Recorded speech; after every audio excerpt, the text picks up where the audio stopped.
Tidak nak pakai pintu kan.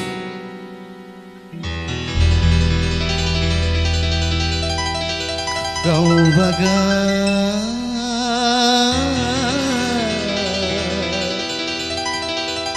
anggur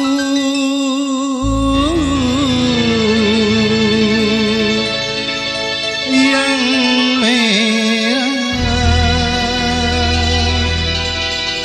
ditelan pahit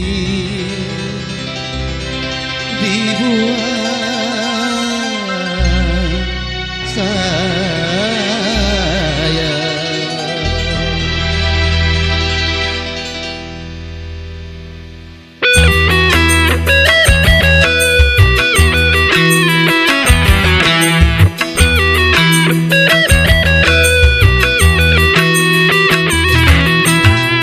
Kau bagai anggur merah butuang di gelas kaca, ditelan pahit dibuang sayang. Harus bagaimana aku tak tahu, harus bagaimana.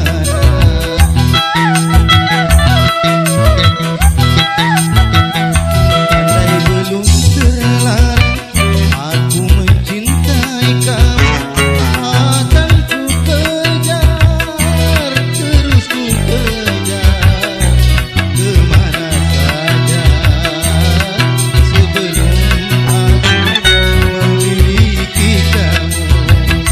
Kau bagai anggur merah.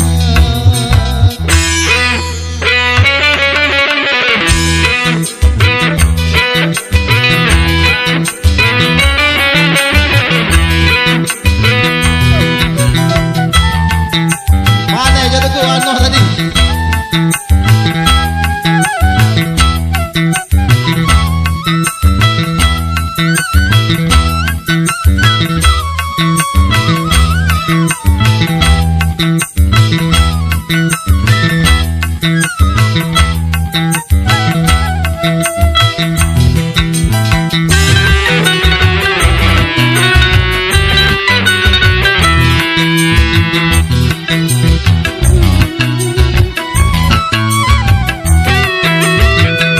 Mengapa baru sekarang aku jumpa dengan kamu, setelah aku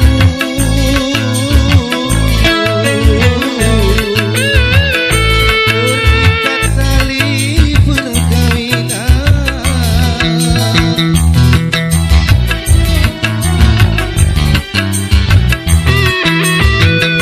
Haruskah aku lepaskan cincin di jari manismu? Manalah mungkin tak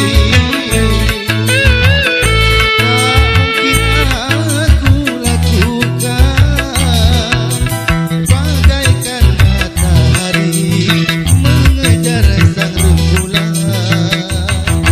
Percuma saja jaga berguna. Kau bagai anggur merah.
terima kasih.